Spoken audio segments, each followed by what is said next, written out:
Bonjour à tous et merci de m'accorder votre attention. Je m'appelle Michael Davis et j'aimerais partager avec vous une histoire personnelle que je n'oublierai jamais. À 65 ans, j'ai décidé de sauter le pas pour rencontrer quelqu'un, une compagne potentielle avec qui partager le prochain chapitre de ma vie. Mais ce qui a commencé comme un rendez-vous plein d'optimisme s'est rapidement transformé en l'une des expériences les plus étranges que j'ai jamais vécues. Quelques mots sur moi. J'ai pris ma retraite il y a 5 ans, après plus de 30 ans de carrière comme professeur de mathématiques au lycée. Je vis dans un appartement paisible en Floride et ma fille unique, Sarah, vit à l'autre bout du pays, à New York. Mon épouse est décédée il y a 3 ans et depuis, la vie était paisible, certes, mais aussi terriblement solitaire. Je passais mon temps à jardiner, à lire et même à faire du bénévolat à la bibliothèque locale. Mais il y avait toujours un vide. J'ai donc décidé qu'il était temps de chercher de la compagnie. Pas nécessairement le mariage, mais quelqu'un avec qui passer mes journées, partager des rires et des souvenirs.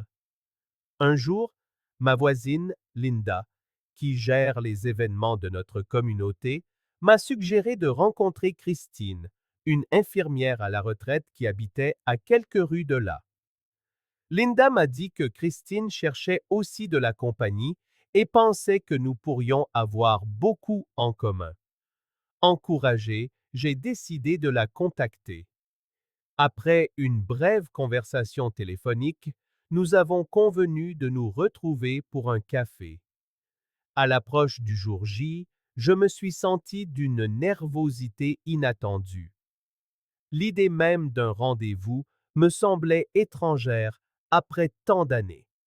Le matin de notre rencontre, j'ai fouillé mon armoire à 2 reprises pour finalement opter pour une chemise blanche impeccable et un blazer que je n'avais pas porté depuis des lustres. Arrivé au café avec un quart d'heure d'avance, j'ai choisi une table près de la fenêtre, commandé un cappuccino et attendu, avec un mélange d'impatience et d'appréhension. Christine est arrivée à l'heure pile. Elle est entrée avec une démarche pleine d'assurance, vêtue avec élégance d'un chemisier bleu clair et de boucles d'oreilles en perles.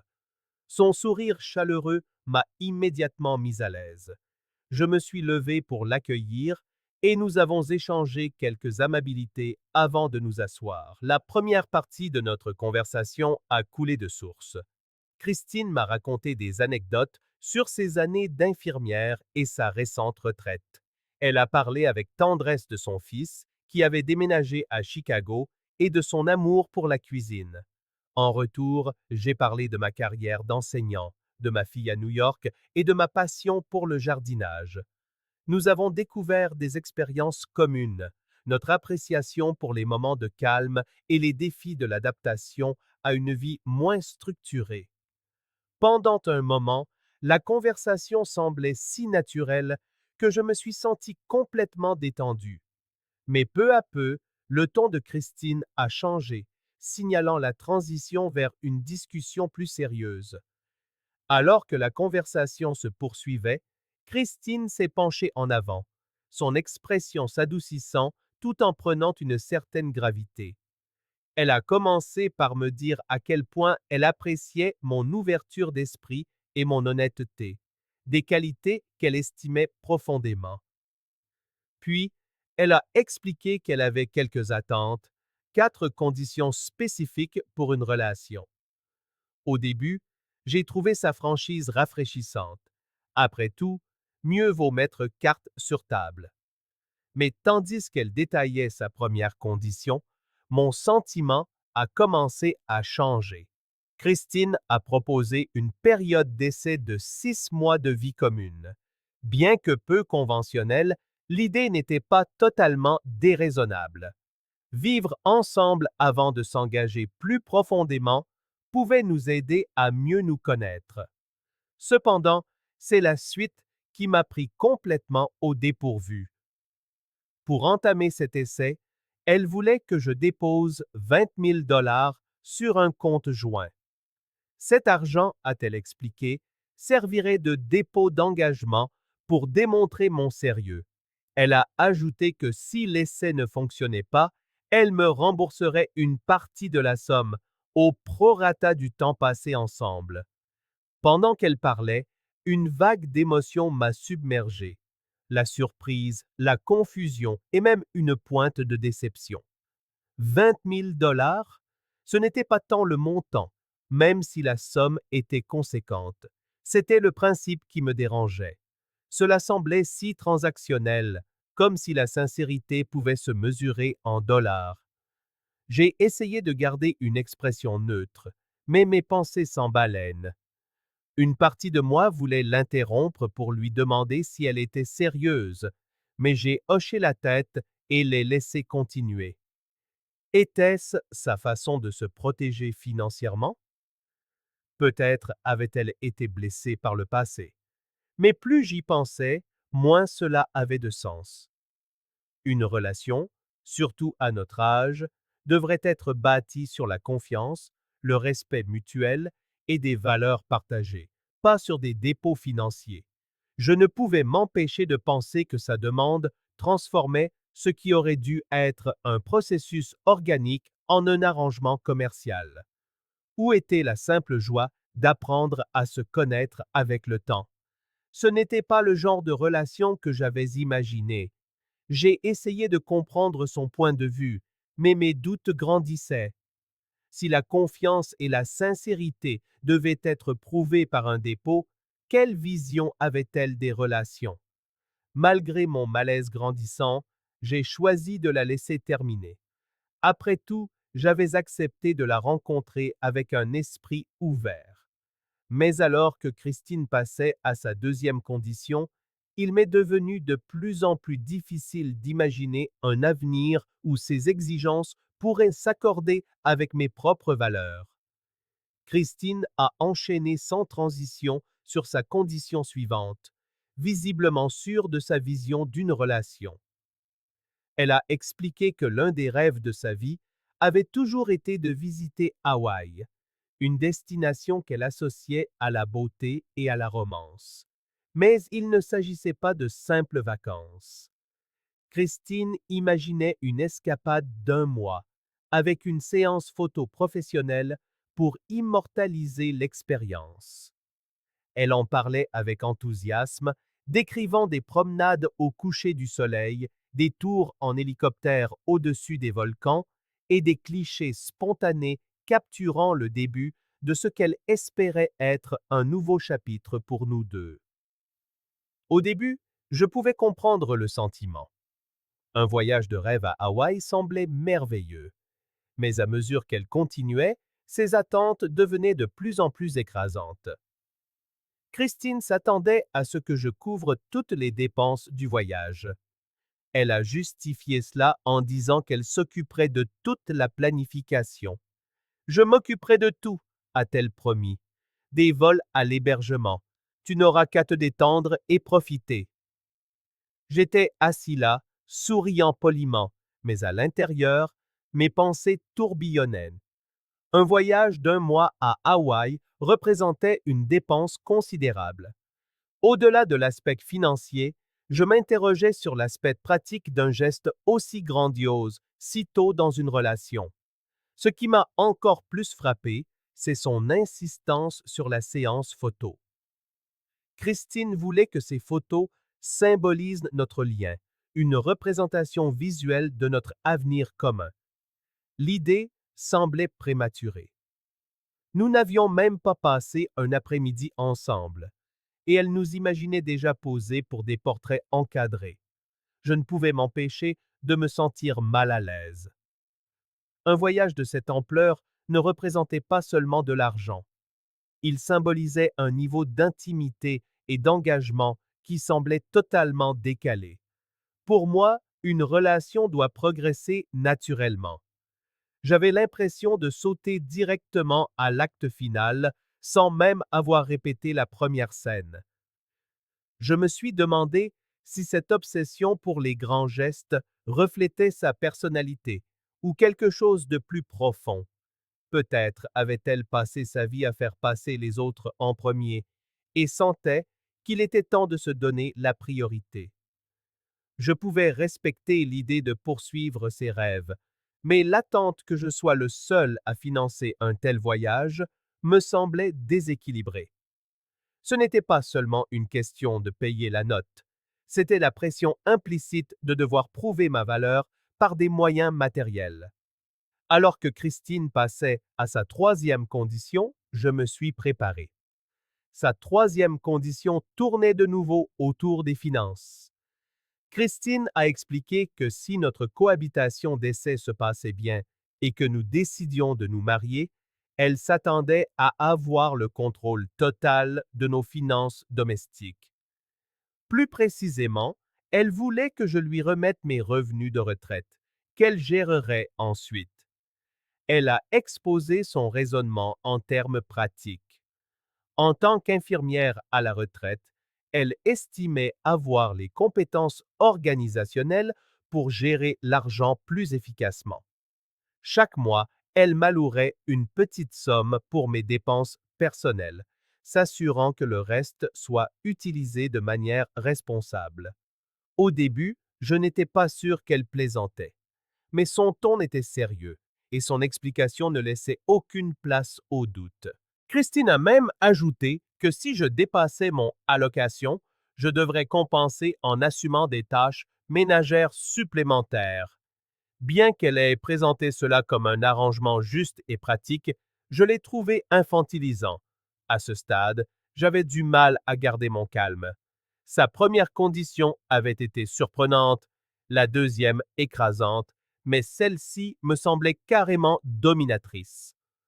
Confier les revenus pour lesquels j'avais travaillé toute ma vie à quelqu'un que je venais de rencontrer me semblait non seulement déraisonnable, mais profondément troublant. Dans mon esprit, le mariage ou même la cohabitation devrait être un partenariat. L'idée d'abandonner entièrement le contrôle financier allait à l'encontre de tout ce en quoi je croyais. Mon instinct me hurlait de mettre fin à la conversation et de m'excuser poliment. Pourtant, je suis resté, en partie par curiosité et en partie pour ne pas paraître impoli. Le comportement assuré de Christine montrait clairement qu'elle jugeait ces conditions parfaitement raisonnables. Pourtant, un nœud d'angoisse s'est installé dans mon estomac. Plus je l'écoutais, plus je réalisais que sa vision d'une relation était à des années-lumière de la mienne. Alors que Christine commençait à exposer sa dernière condition, je sentais ma patience s'épuiser, même si je faisais de mon mieux pour rester poli. Elle a expliqué que même si nous emménagions ensemble ou nous marions, elle exigerait que nous ayons des chambres complètement séparées. Elle a précisé qu'après plus d'une décennie de vie seule suite à son divorce, elle s'était habituée à avoir son propre espace. Partager une chambre, affirmait-elle, perturberait son sommeil et lui donnerait une sensation d'étouffement. Christine a ajouté que cet arrangement n'était pas négociable. J'ai essayé de voir les choses de son point de vue. Avoir des chambres séparées n'est pas si rare, surtout pour les couples plus âgés. Mais dans le contexte de ces conditions précédentes, cette demande ne faisait qu'ajouter à mes inquiétudes. Ce qui me frappait le plus, ce n'était pas la condition elle-même, mais la nature rigide et transactionnelle de toutes ces exigences.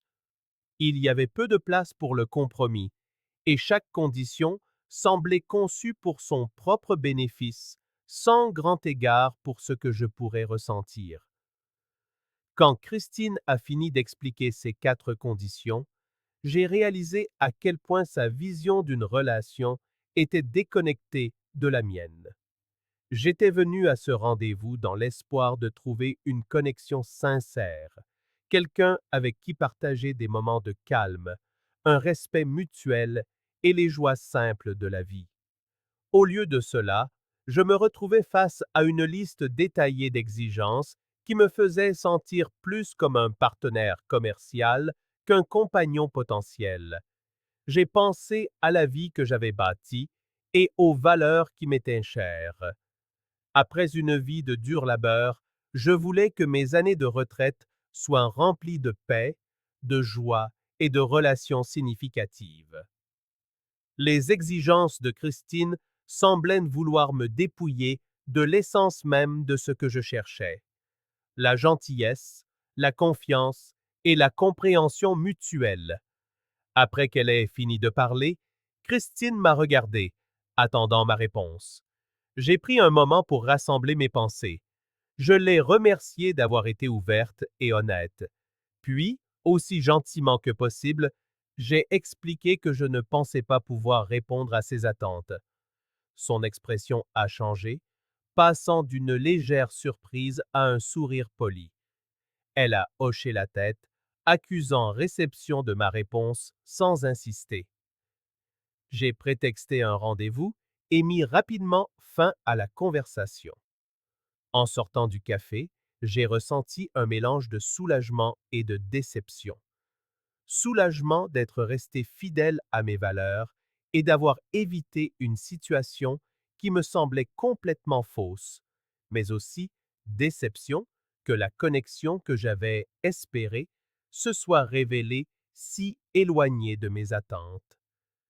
Quand je suis rentré chez moi cet après-midi-là, je me suis assis sur ma terrasse avec une tasse de thé, repassant la conversation dans ma tête. Plus j'y pensais, plus il devenait clair que Christine et moi n'étions tout simplement pas compatibles. Ces conditions, bien que peut-être raisonnables de son point de vue, n'étaient pas quelque chose que j'aurais pu accepter sans compromettre qui j'étais. J'ai aussi réalisé à quel point il était important de faire confiance à mon instinct. Bien que l'assurance et la détermination de Christine soient admirables à certains égards, elles ne correspondaient pas aux valeurs qui m'étaient chères. La sincérité, l'humilité et la volonté de construire quelque chose ensemble, et non séparément. Cette expérience m'a laissé avec une appréciation plus profonde du type de compagnie que je désirais vraiment. Si je ne pouvais pas trouver quelqu'un qui partageait mes valeurs, j'ai décidé que je préférerais continuer seul, plutôt que de compromettre ma tranquillité d'esprit. La solitude, me suis-je rappelé, n'est pas l'ennemi.